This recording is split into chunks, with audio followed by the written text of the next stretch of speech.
agora do Evangelho de Lucas, no capítulo 17, versículo 6.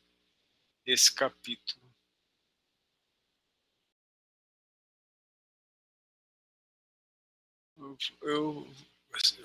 Falta falar boa noite para Amanda, Ana Paula Mesquita, Ana Paula Martins. Boa noite. Bruno. Boa noite. Dona Beth. Boa Dona noite. Maria Madalena. Boa noite. Dona Maria Toledo. O resto, boa noite de novo. Então vamos trabalhar o nosso cérebro, voltando nossos pensamentos para nosso Senhor Jesus Cristo. Eu vou pedir aqui para a dona Ana Paula Martins fazer oração para a gente, a oração de finalizar o primeiro estudo e iniciar o segundo estudo. Se a senhora puder fazer, grato. Sim, senhor.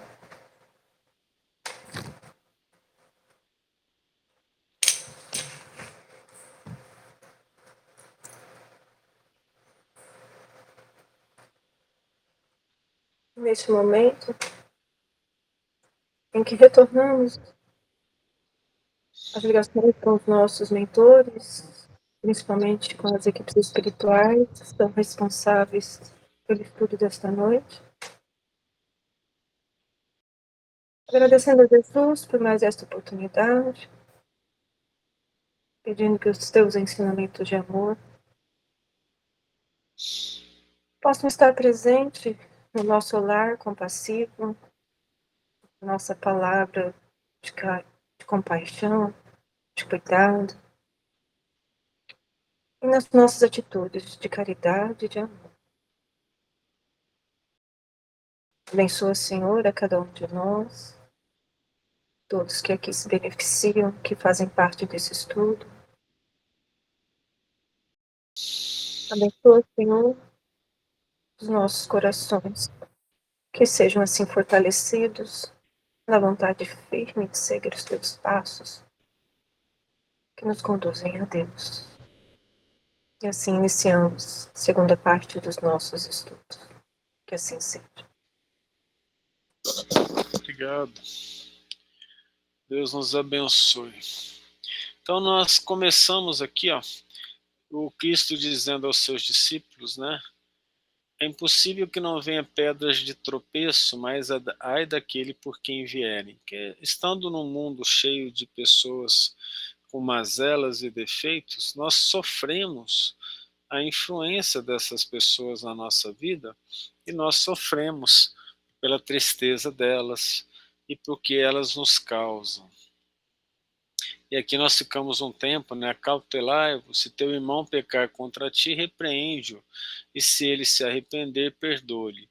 E se pecar contra ti 7 vezes no dia, e 7 vezes no dia retornar a ti, dizendo arrependo-me, perdoe-lhe. Disseram então os apóstolos ao Senhor, aumenta-nos a fé.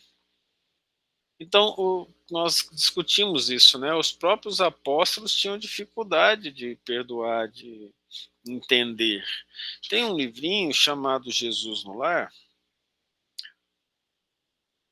que conta a história do evangelho aberto na casa de Pedro, feito pelo próprio Cristo, que à noite o Cristo, percebendo um dia que a conversa estava indo para, vamos dizer, assuntos não muito agradáveis espiritualmente falando, ele então propõe a Pedro para abrir o evangelho na casa de Pedro, e toda noite então eles abriam as escrituras e o nosso Senhor comentava, as pessoas comentavam, e lá eles contavam os seus casos, contavam o que eles tinham feito, e a gente vai ver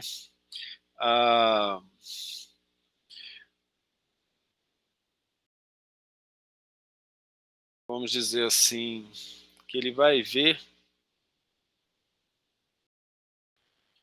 os casos específicos dos apóstolos em sofrimento, passando por coisas que nós passamos. mostrando da luta deles para vencer as más inclinações. Então, Cristo não pegou pessoas perfeitas, ele pegou pessoas com boa vontade para trabalhar na seara dele. Aconselhamos para o Evangelho no Lar, para o estudo no lar, o livro Jesus no Lar. Significativo, né? Psicografia do Chico, Espírito Neio Lúcio. E disse o Senhor: se tivesseis fé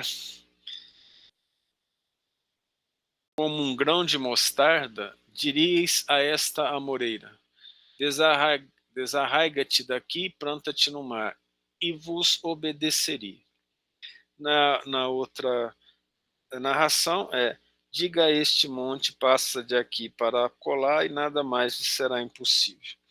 Aí nós lemos hoje mesmo, né, na lição A Missão dos Espíritas, que maior do que os maiores montes do mundo são as iniquidades do coração humano.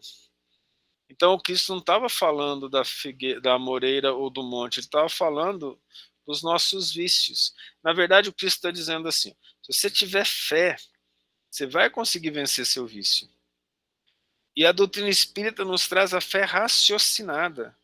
Eu sou um vencedor se eu quiser, porque eu nasci predestinado à perfeição e à felicidade.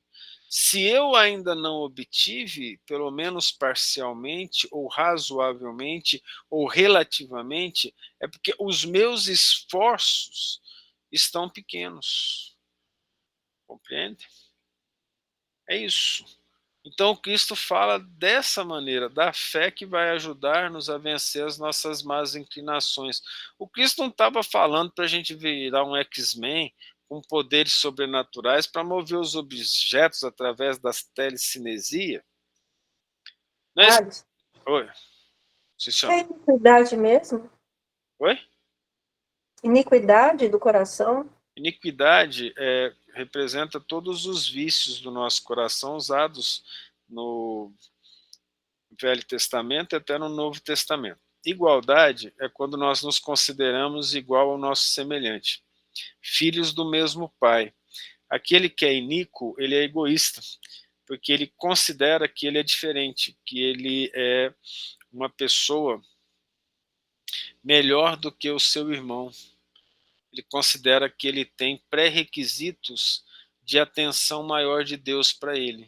Isso é tanto individual quanto coletivo. Então nós vamos ver na história da humanidade o próprio povo judeu achando que o Cristo viria para dar a eles poder sobre toda a terra, e eles governariam a terra, se achando superiores.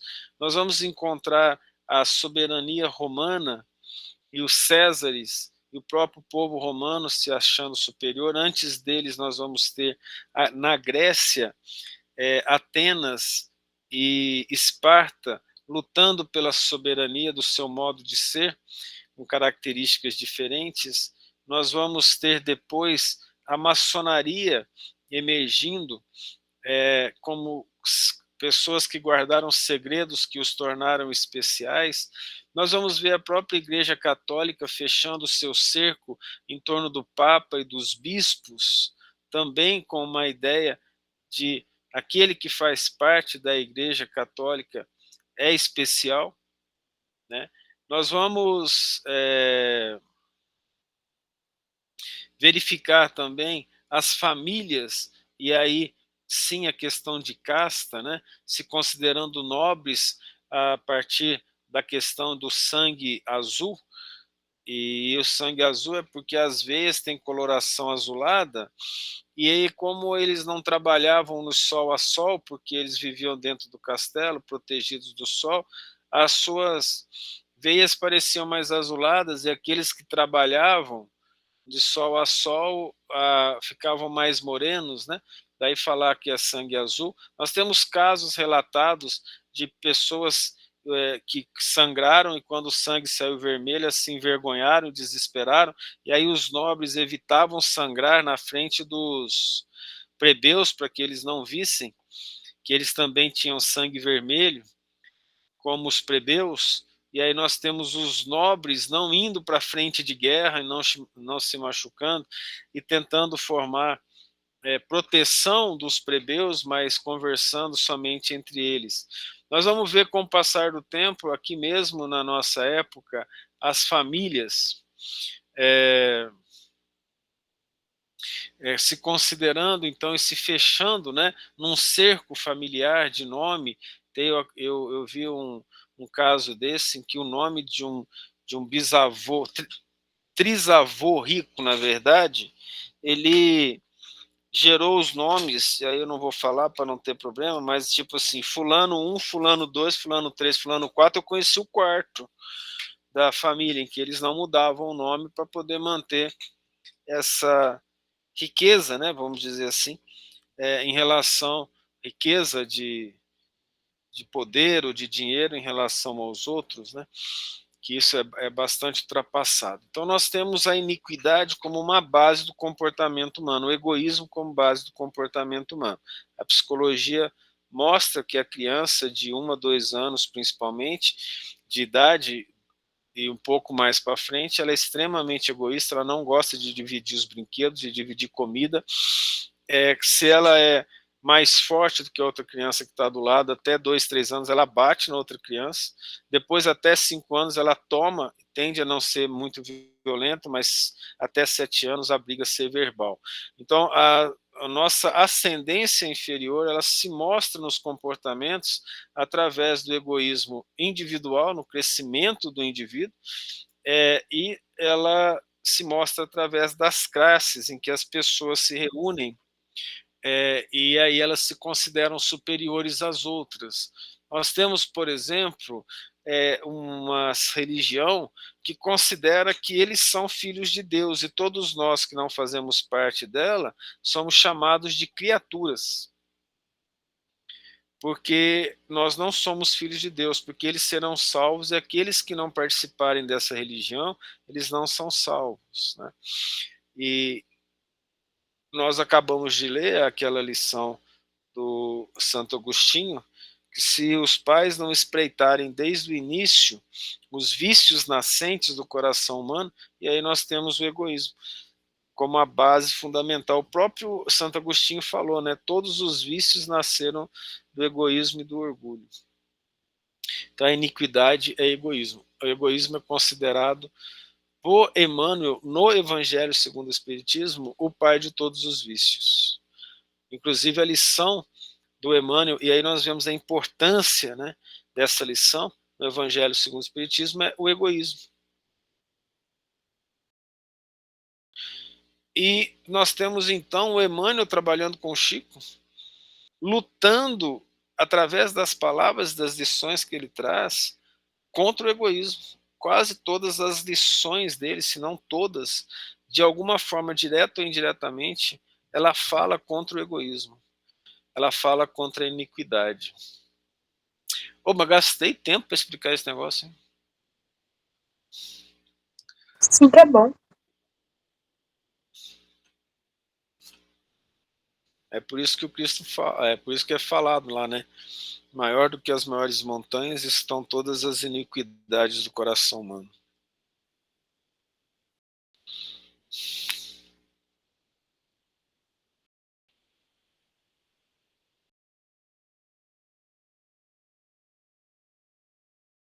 E qual de vós terá um servo lavrando ou apacentando, e voltando ele do campo lhe diga, chega-te e assenta-te à mesa? E não lhe diga antes, prepara-me a ceia, e cinge-te, e serve-me, até que eu tenha comido?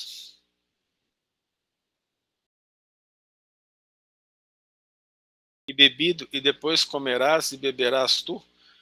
Alguma dificuldade para entender essa parábola?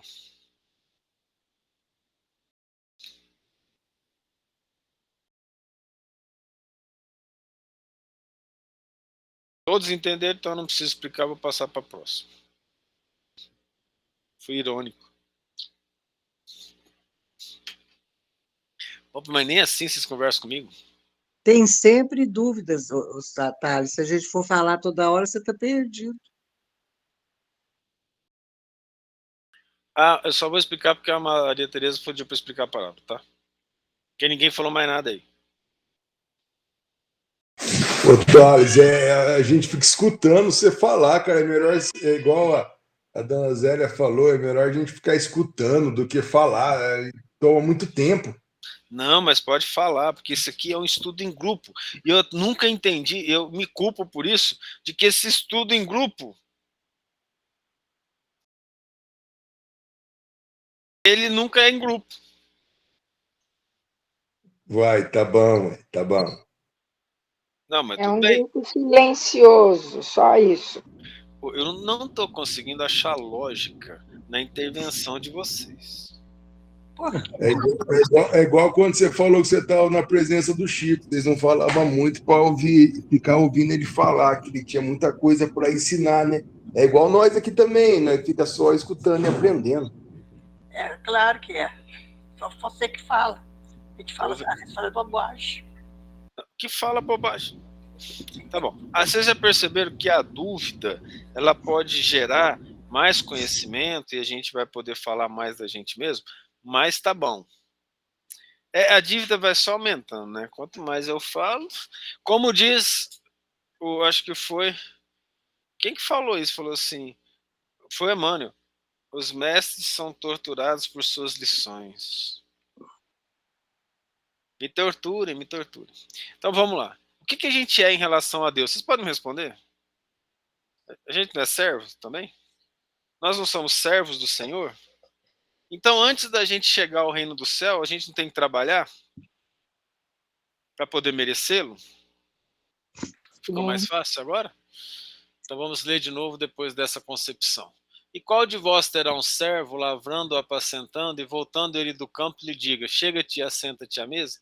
Ele faria isso sem merecimento, entendeu? Então é necessário se preparar, trabalhar e preparar, dando ao Senhor toda a gratidão da oportunidade de trabalho na seara que é dele, o próprio universo. E não lhe diga antes, prepara-me a ceia e cinge-te, e serve-me até que eu tenha comido. Entenderam agora? Olha como ficou simples. E bebido, e depois comerás e beberás tu?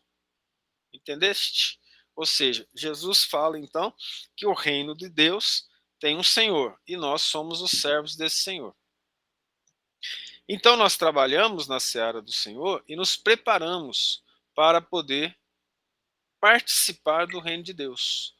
E para participar do reino de Deus, nós agradamos o Senhor. Como que nós agradamos, ao Senhor? Como nós agradamos ao Senhor? Nós agradamos fazendo a vontade do Pai que estás nos céus. Como que a gente faz a vontade do Pai que estás nos céus? A gente faz a vontade do Pai que estás nos céus, amando ao Pai e amando ao próximo. Aí a coisa ficou mais tranquila da gente entender. Então Jesus aqui nos convida, servos, trabalhem, se preparem, se prepara para chegar à mesa do reino dos céus, na presença do Senhor, servindo ao Senhor. Vocês acham que o pessoal daquela época entendia isso?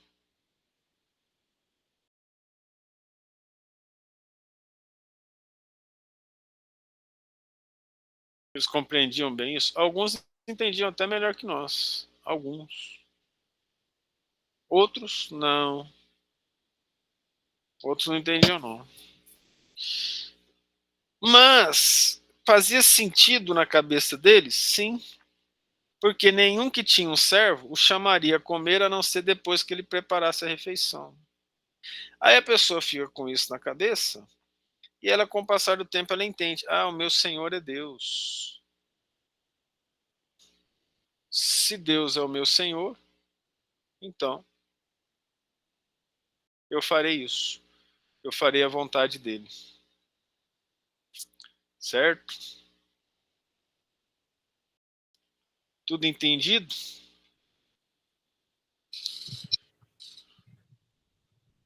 Ué, mas se mesmo assim a gente é cheio de erros e pecados, e mesmo assim a gente vai alcançar esse nível de, sei lá do que. Vamos fazer um exercício? Você permite eu te usar como referência? Pronto, vamos. Pense em você há um ano atrás. Tchau.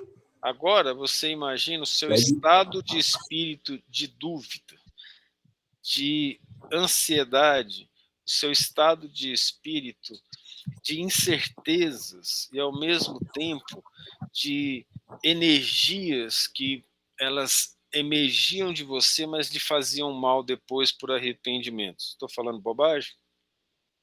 Não precisa nem pegar de um ano atrás, é pegar de quando começou o estudo, eu acho que tem o quê? 4, 5 meses? Mas vamos pegar um ano atrás, nem para a gente não fazer associação. Mas era Tá bom. assim, não era? Era. Então, agora como é que você está se sentindo? Você tem certezas, você está vendo um caminho que antes você não via, você está vendo necessidade de reforma e você está fazendo algo que você não fazia muito bem antes, que é carregar as pessoas consigo nesse processo. Tá bom, mas eu tapa na cara que nós leva todo dia. Isso não é alegria? Poder se sacrificar em prol do Senhor num mundo de dificuldades. Ele levou bofetada, colocaram uma coroa de espinho na cabeça dele e mandaram que ele carregasse uma cruz. E ele não tinha erro, e nós temos. Aí, tá vendo? Outro tapa na cara. A felicidade não é ponto de vista íntimo. Hoje você é mais ou menos feliz que um ano atrás. Nu, como diz os mineiros, nu, muito mais agora. Logo, você já não está numa felicidade relativa melhor? Então você já adentrou o reino de Deus em mais uma parte. Então ela é relativa. Você lembra? Você chegou a ler o Nosso Lar? Não, eu comecei no Livro dos Espíritos e Libertação. O Nosso Lar eu estou no estudo, né? Então tá bom. Lá no Nosso Lar, você sabe da história do André Luiz, que ele estava no umbral durante 8 anos, segundo o livro? Sim. E depois ele foi para o Nosso Lar, não foi? Você não acha que ele chegou no reino dos céus, não, depois de 8 anos? A questão é relativa, você entende? Entendo. Então nós já estamos, quando nós trabalhamos e nós lutamos, porque quando a gente vai para o campo a gente não tem problema. Você acha que o servo, quando estava no campo, ele não tinha as dores e os sofrimentos dele? Ou que para preparar a ceia do Senhor não era uma coisa tão simples, porque poderia faltar um tanto de coisa? Assim também é a nossa vida. Nós nos preparamos para o reino de Deus trabalhando todo dia. E aí tem uma coisa que você está desconsiderando à noite antes de dormir. Como os olhos se fecham com mais tranquilidade, não obstante as dores e as decepções, o coração está mais ameno, e a certeza da felicidade que trabalha com Deus já dá uma felicidade imensa na terra, não é verdade? Ou seja, meu amigo, você chegou no reino de Deus e nem está sabendo que ele está dentro de nós. Mas eu fico preocupado com essas pedras e tropeços no meio do caminho. E às vezes a gente acorda tropeçando, vai dormir tropeçando.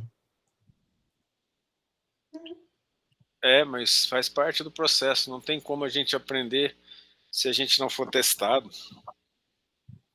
Você prefere a felicidade daqui a um ano ou a felicidade de agora? Boa pergunta, hein?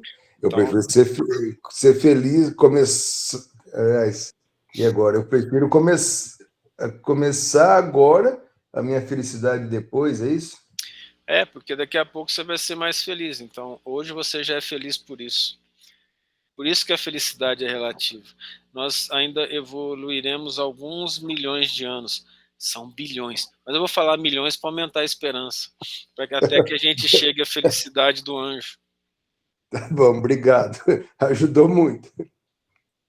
Mas essa encarnação, Wilson, ela é uma das mais importantes da nossa história evolutiva. Tudo que nós vencermos nessa encarnação, num mundo tão difícil quanto a Terra, a gente cresce muito. Ontem a Maria Tereza leu um trecho do livro Céu e Inferno para mim, enquanto ela estava descansando lá no plantão. A gente estava conversando, ela leu a história de uma mulher que aqui na Terra ela veio e foi serva de umas pessoas, e ela se dedicou tanto a essas pessoas que uma cidade a reconheceu e a ajudou no final da vida. Aí ela perguntaram o que ela pretendia, ela falou: pretendo reencarnar num mundo sem dores. Ela disse assim. Aí eu estava indo buscá-la, e estava conversando com um amigo espiritual e fiz a pergunta: ela reencarnou aqui na Terra, que tipo de espírito ela era?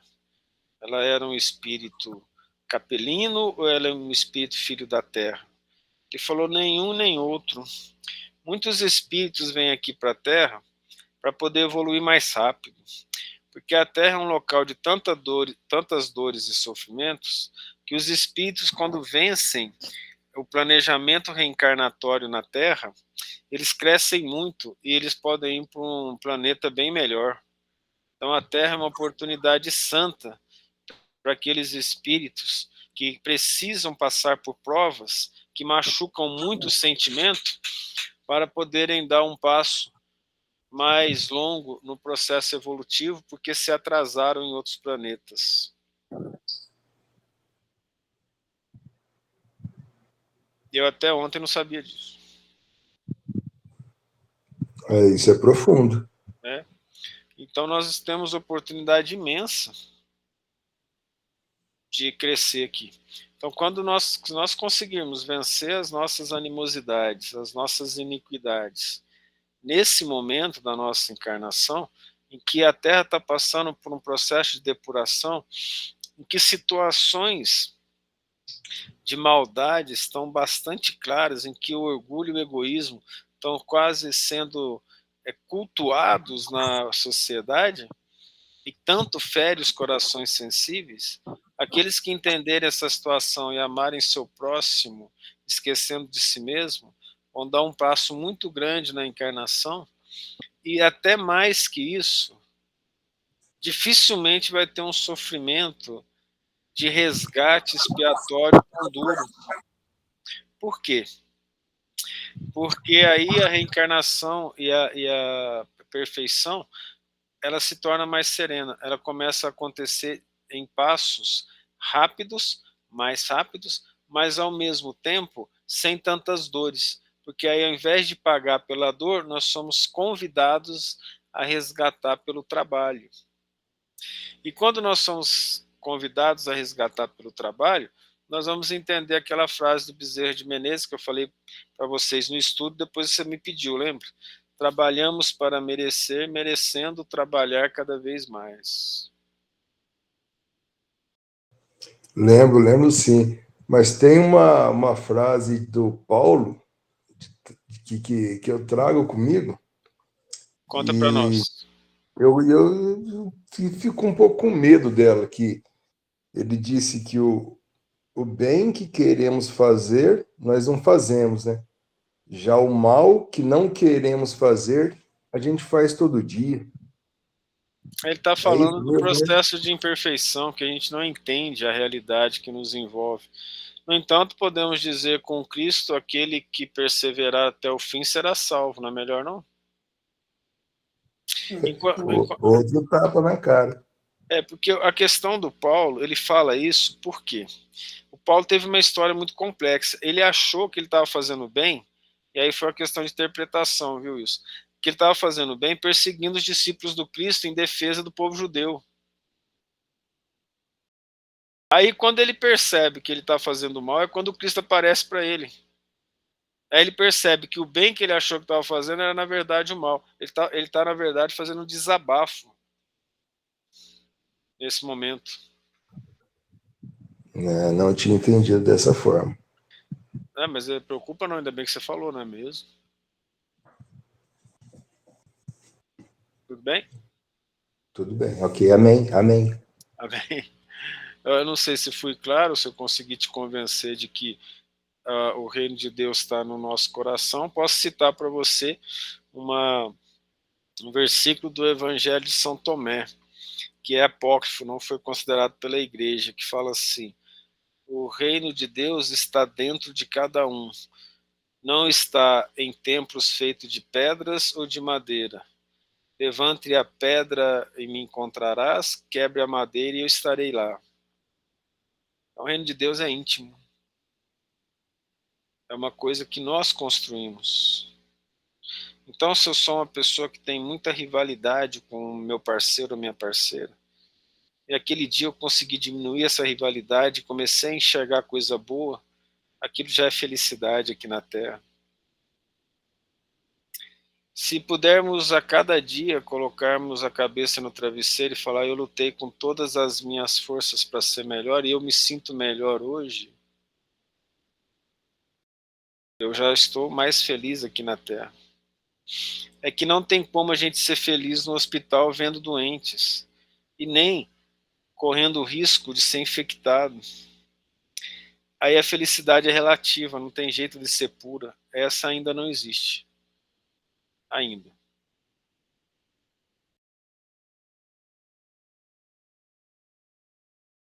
Aí olha só, já que você está nessa questão bastante pessimista, vou brincar com você, Jesus ainda nos deixa numa situação complexa que só a humildade pode nos salvar. Porventura dá graças ao tal servo porque fez o que lhe foi mandado? Creio que não. Então nós temos uma obrigação no dia a dia de sobreviver. E aí, a questão de sobreviver, eu não posso considerar que isso é uma missão especial e divina, porque eu estou trabalhando para sobreviver. Assim também vós, quando fizerdes tudo que vos for mandado, dizei, somos servos inúteis, porque fizemos somente o que devíamos fazer. Ora, o que o Cristo quer falar com isso? Cristo agora está pessimista? Não, ele está nos convidando assim, vai para o teu trabalho, faz a tua obrigação para ganhar teu pão, mas lá faz mais do que te pediram para fazer.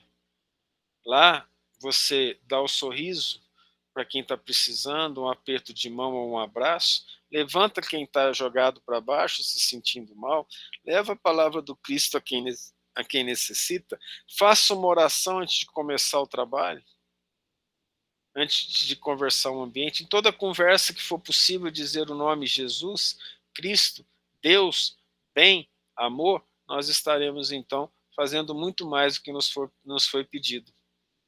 E aí nós não seremos mais servos inúteis. Ou seja, fazer todas as obrigações da terra, pensando apenas na sobrevivência, é egoísmo.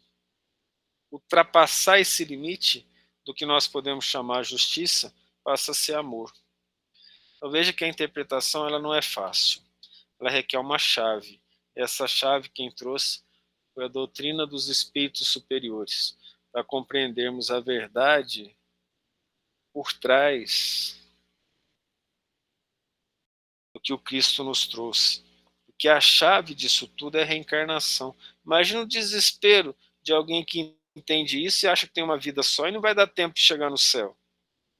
Mas nós preferimos acreditar que tudo que fizermos aqui, independente de qualquer coisa, nós vamos para o céu. Até chegar lá.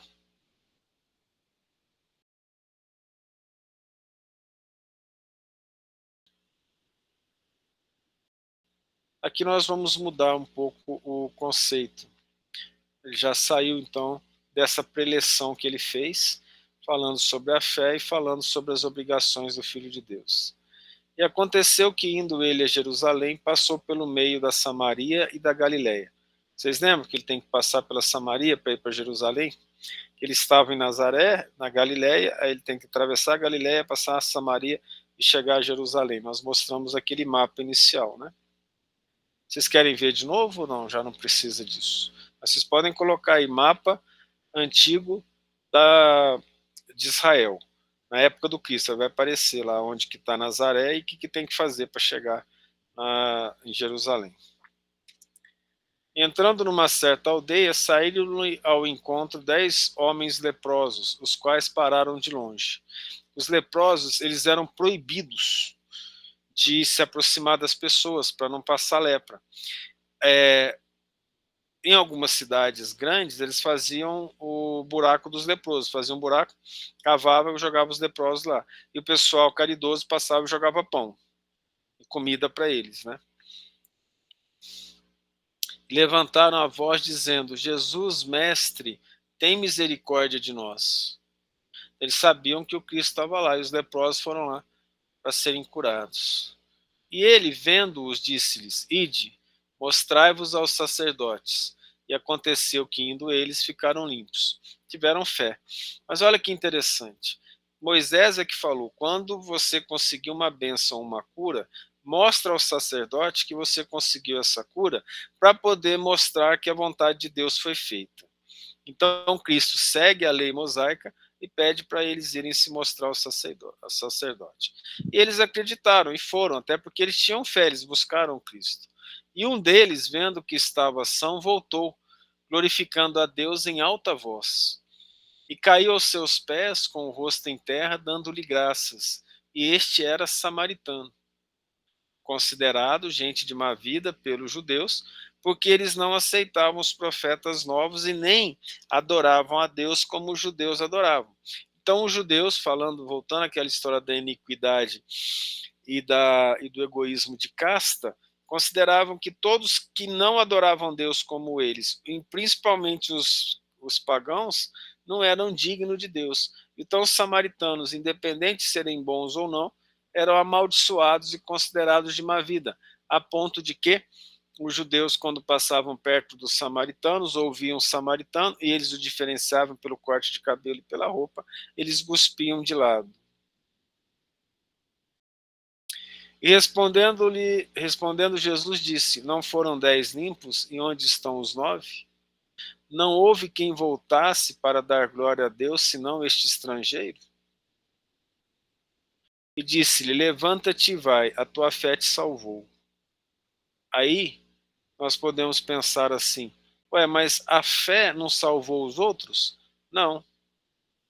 Eles tiveram fé suficiente para serem limpos e ganharem isso do Cristo. Mas a salvação é quando a alma se arrepende e, agradecendo a Deus, renova a sua vida.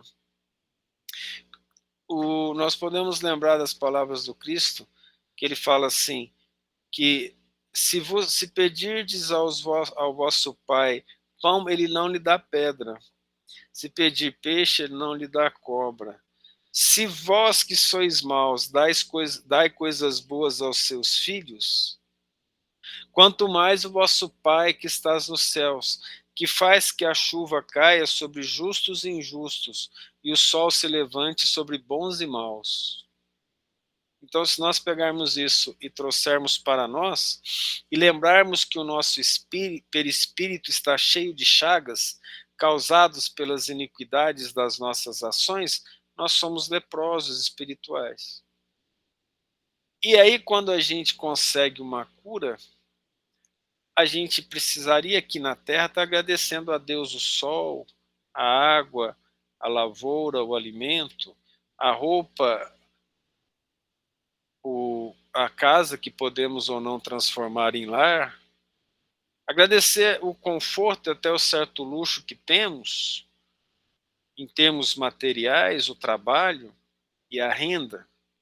Em termos espirituais, nós aqui então somos convidados a agradecer a oportunidade de conhecer melhor a palavra do Cristo, através da doutrina espírita trazida pelos mártires do trabalho no bem, que juntaram forças para formar o grupo de espíritos, que aceitaram seguir sob a égide do Cristo, permanecendo na terra, resgatando a própria iniquidade, trazendo conhecimento a todos aqueles que puderem ler suas palavras e receberem a voz do Cristo através das encarnações que eles tiveram.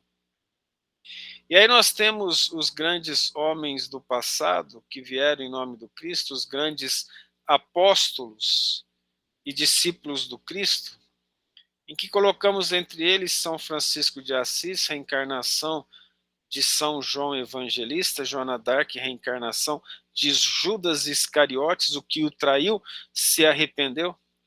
Podemos colocar aqui no Brasil o padre Manuel da Nóbrega, o padre Anchieta, a irmã Dulce, o Chico Xavier, a Madre Teresa de Calcutá, um pouco mais distante, e os vários santos que verdadeiramente santos trabalharam pelo Cristo, e depois trouxeram através da voz dos médiuns a alegria de podermos compreender essas verdades, e não obstante olharmos para dentro de nós e se tivermos coragem, compreendermos que realmente somos leprosos espirituais, não no sentido ínfimo ou mal da palavra, mas no sentido de que cada maldade e iniquidade cometida contra o próximo é uma mancha escura no nosso perispírito.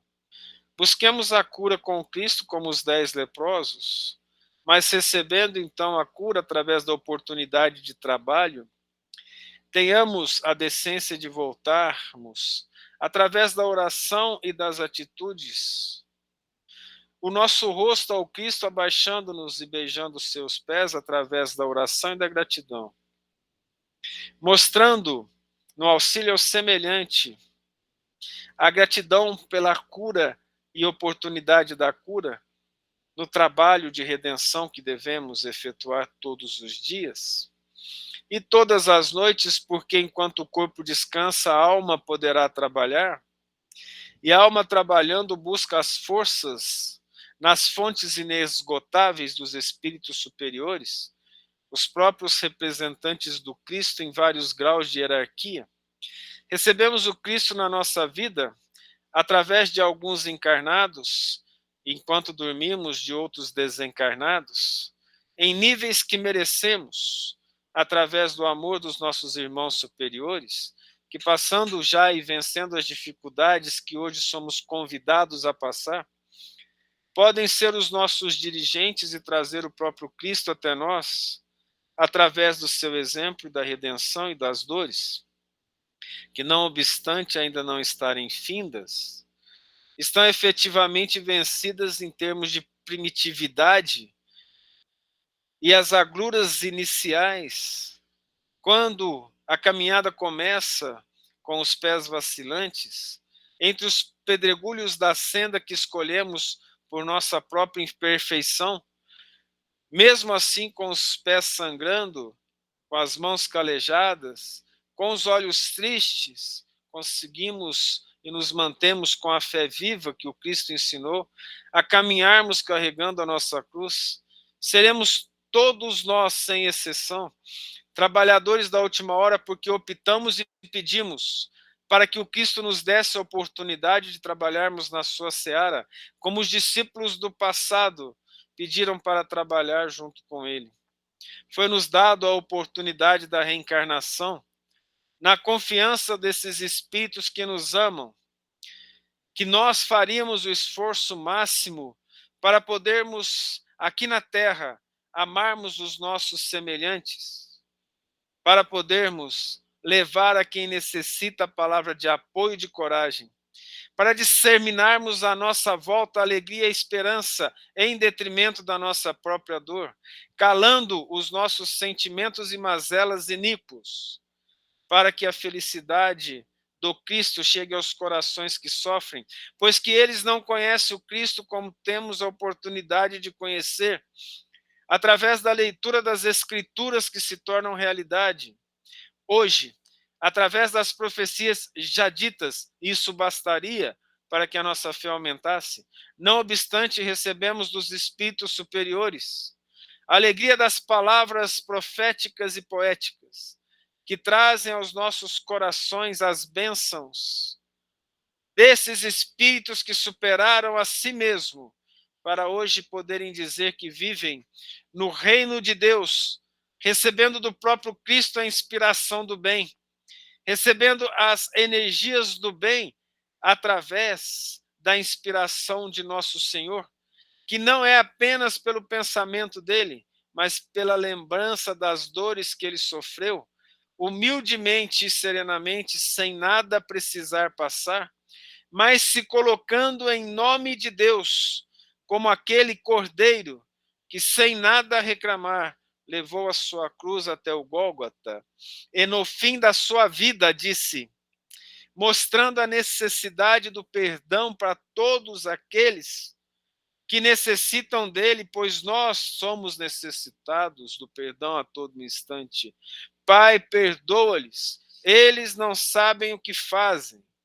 e ali, nesse momento, expira, e seu espírito, depois das agruras da terra, depois das dores materiais, volta aos céus e encontra diretamente com o Pai Celestial.